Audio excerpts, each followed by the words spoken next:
हर रोज़ नई शायरी और नई नात सुनने के लिए मेरे YouTube चैनल HR हामिद को सब्सक्राइब करें और बेल आइकन जरूर दबाएं। ईमान का कैफ लेना है, सुरूर लेना है और अपनी सोई हुई तकदीर जगाना है। इमाम मोहम्मद बाकिर की बात चल रही है। मदीने शरीफ के एक मोहल्ले में गए किसी को देखने, 6-7 साल के बच्चे हैं। किसी ने इमाम मोहम्मद बाकिर से कहा, है हजरत बाकिर, इस मोहल्ले में आपके नाना के सहाबी हजरत जाबिर रहते हैं, क्या ख्याल है? हजरत जाबिर इतने बूढ़े हो गए थे, हजरत जाबिर बुढ़ापे की उस मंजिल पर पहुंच गए थे कि हजरत जाबिर अब मस्जिद नबवी नहीं आ सकते थे, नाबीना हो गए थे। इसलिए अब तक इमाम मोहम्मद बाकिर ने हजरत जाबिर की जियारत नहीं की। ये हजरत जाबिर कौन है, मैं बहुत लंबा चौड़ा इनका तारुफ किसी महफिल में करा चुका हूं, सिर्फ यहां वक्त कम है इसलिए सिर्फ आगे बात पेश करता हूं। बस ये वही जाबिर है जिन्होंने जंगे खंदक के मौके पर हुजूर को दावत दी थी, आधा किलो जौ, एक बकरी ज़िबा की, साथ में नबी के सारी फौज खाने आई थी। हुए जाबिर हैरान, किया आका ने फरमान, खाना खत्म न होगा खिलाए जा। तो बात वो भी पढ़ दो शाह अब्दुल अजीज साहब वाली, और ये भी बात मुकम्मल कर दो ताकि बात खत्म हो जाए। शाह अब्दुल अजीज साहब से किसी ने पूछा कि न्याज बनाना कैसा, हुसैन पाक की न्याज बनाना कैसा? हजरत शाह अब्दुल अजीज कहते हैं, जब मुहर्रम की 10 तारीख आती है तो मैं अपने मदरसे की छुट्टी दे देता हूं। मेरे मदरसे की छुट्टी हो जाती है। किस मदरसे की छुट्टी? जिसमें शाह फजल खैराबादी जैसा इमामुल मंतिक पढ़ता है और बड़े बड़े लोग पढ़ते हैं। कब मैं मदरसे की छुट्टी देता हूं तो मदरसे की छुट्टी आप क्यों देते आशूरा के दिन? इसलिए कि वो रसूलुल्लाह के दौर से मोहतरम है और पहले से मोहतरम है। इसलिए कि आशूरा की फजीलत तो यही है ना कि हुजूर के दौर में भी हुजूर उसको फजीलत बयान करते थे। वो वही दिन है कि नूह की कश्ती को किनारा मिला, आदम की दुआ कबूल हुई। तो शाह साहब आप इसलिए छुट्टी देते कि ये इसलिए?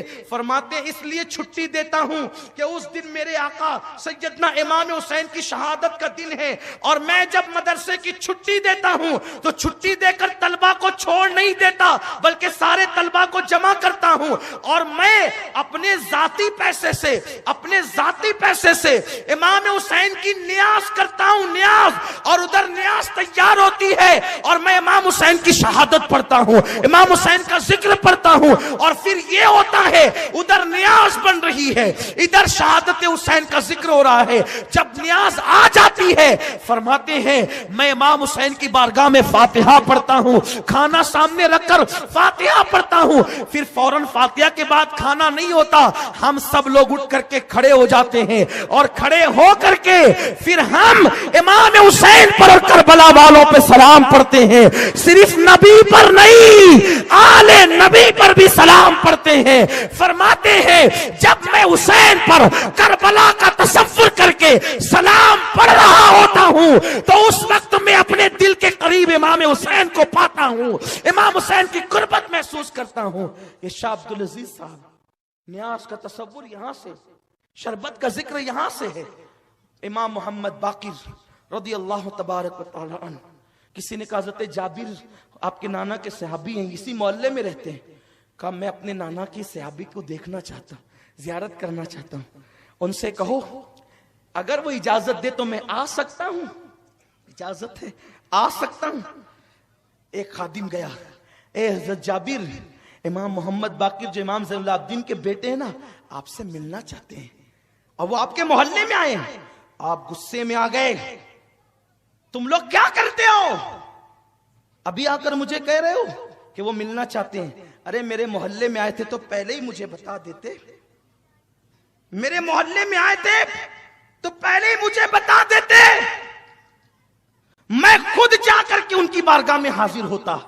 क्योंकि वो हैं 6-7 साल के बच्चे, लेकिन उनकी रगों में नबी का खून है, अहले बैत है, वो हुजूर की औलाद है। मैं खुद जाता, लेकिन चूंकि अब उन्होंने कहा आने का, बोलो आ जाएं, घर तो आप ही का है, आ जाएं। और फरमाया जब वो निकलने लगे उठ करके मेरे यहां आने के लिए, मुझे इत्तला कर देना, वो वहां से निकलेंगे, मैं ताजीम के लिए यहां से खड़ा हो जाऊंगा। ये सहाबी का मसलक है, सहाबी का। और नबी के नाम पर हम उठ के खड़े होने में तसाहुली करते हैं। वो 6-7 साल के नबी के घराने के बच्चे के लिए उठ करके कहते हैं मैं खड़ा हो जाऊं। और उसके बाद इमाम मोहम्मद बाकिर आए, किसी ने कहा आ गए इमाम बाकिर आ गए। तो जैसे ही कहा आ गए तो कहा कहां है, नाबीना हो गए थे, घुटने जमीन पे टेक दिया। किसने? सफेद दाढ़ी है, नबी का शागिर्द है, सहाबा में आलिम है, आलिम सहाबा में आलिम है। अल्लाह अकबर, अपने घुटने जमीन पे रख दिए और अपने लबों से इमाम बाकिर के पैर चूमने लगे। इमाम बाकिर के पैर चूमते हैं। इमाम बाकिर ने बामुश्किल उठाया, आप क्या करते हैं? आप मेरे नाना के साहबिया। कहा आप पहले बैठ हैं, रसूल के शहजादे हैं आप, मुझे चूमने दे पैर। पैर चूमने लगे और जब उठ करके खड़ा किया, उठाकर खड़ा किया गया तो अपना हाथ लिया और इमाम बाकिर के सीने पे मलने लगे। अपना हाथ लेकर इमाम बाकिर के सीने पे, कहा कपड़े के अंदर हाथ डालकर सीने पे मल रहे हैं। और उसके बाद अपनी नाक पे हाथ रखा, अपनी नाक पे हाथ रखकर मुस्कुराने लगे। इसलिए कि जो आशिक होते हैं उनको नबी की औलाद के खून की खुशबू आती है। खुशबू जिनको नहीं आती वो अपने इश्क को तोल ले कहां है। इसलिए कि कौन है आले नबी कौन नहीं है, इसी में अटके हुए हैं। तुम्हारी नाक ईमान की बंद है, ईमान हो तो नाक हो ना।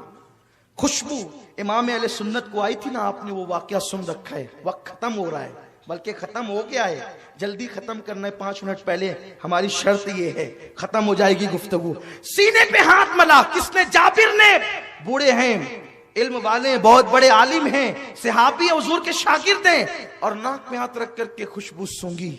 और उसके बाद कहा मोहम्मद बाकिर शहजादे जरा अपना कान मेरे मुंह के पास तो लाओ।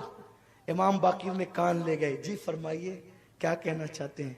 कान में चुपके कुछ कहा तो इमाम बाकिर इतना हंसे कि आपके सारे दांत दिखे। बहुत खूबसूरत थे इमाम मोहम्मद बाकिर। कभी इंशाल्लाह बताऊंगा कितने खूबसूरत थे। इतने खूबसूरत थे कि जवानी में चेहरे पे पर्दा डालना पड़ता था। कभी इंशाल्लाह इस पर गुफ्तगू होगी। तेरी नस्ले पाक में है बच्चा बच्चा नूर का, तू है ऐने नूर, तेरा सब घराना नूर का। इमाम बाकिर के कान में कुछ कहा, इतना हंसे कि दांत सब दिखे, चमक वाले दांत सब दिखे। इमाम बाकिर ने कहा अच्छा अब मैं चलता हूं। इमाम हजरत जाबिर ने कहा ठीक है। और जब ये निकले शागिर्दों ने घेर लिया, ए जाबिर आपने इमाम मोहम्मद बाकिर को क्या कहा, हमें बता दें। हजरत जाबिर कहते हैं लोगों तुम्हें क्या बताऊं, एक दिन मैं हुजूर से मिलने गया था, आका से मुलाकात के लिए गया था। हुजूर भी अकेले थे, मैं भी अकेला था, जाकर के बैठ गया। हुजूर ने कहा जाबिर अल्लाह तुझे बड़ी लंबी उम्र देगा। अल्लाह तुझे, गैब दा नबी करे, अल्लाह तुझे लंबी उम्र देगा, लंबी उम्र देगा अल्लाह तुझे। इतनी लंबी तू मेरे हुसैन की जवानी देखेगा, उसकी शादी देखेगा, फिर उसका बेटा ज़ैनुल आबिदीन देखेगा, और उसका बेटा मोहम्मद बाकिर पैदा होगा, उसको भी तू देखेगा। तेरी उम्र इतनी लंबी होगी और एक दिन मेरा बाकिर तेरे घर आएगा। ओ जाबिर मैं तो आता रहा हूं, मेरे बेटे के बेटे का बेटा भी तेरे घर आएगा। अल्लाह तुझे इतनी लंबी उम्र देगा। जब मोहम्मद बाकिर आएगा ना तेरे घर पे, तो उसके कान में मेरा सलाम कह देना कि तेरे नाना ने बाकिर तुझे सलाम कहा है, तेरे नाना ने तुझे सलाम कहा है। तो कहा मैं बहुत बेफिक्र था कि मुझे मौत नहीं आएगी, नहीं आएगी, नहीं आएगी, नहीं आएगी। क्यों? इसलिए कि मेरा ईमान है जब तक बाकिर मेरे घर ना आएंगे, रसूल ने कह दिया कि बाकिर घर आएंगे, तो जब तक बाकिर घर ना आएंगे उस वक्त तक मुझे मौत नहीं आएगी। ए मेरे शागिर्दों अब मेरा कफन तैयार कर लो, इसलिए कि मैंने नबी की अमानत आले नबी तक पहुंचा दी है। अब मुझे बहुत जल्दी मौत आने वाली है। सहाबी होकर नबी के बच्चों की इतनी ताजीम करते थे, अरे बाकिर की इतनी ताजीम करते हैं, इमाम हुसैन सामने आते होंगे तो कितनी ताजीम करते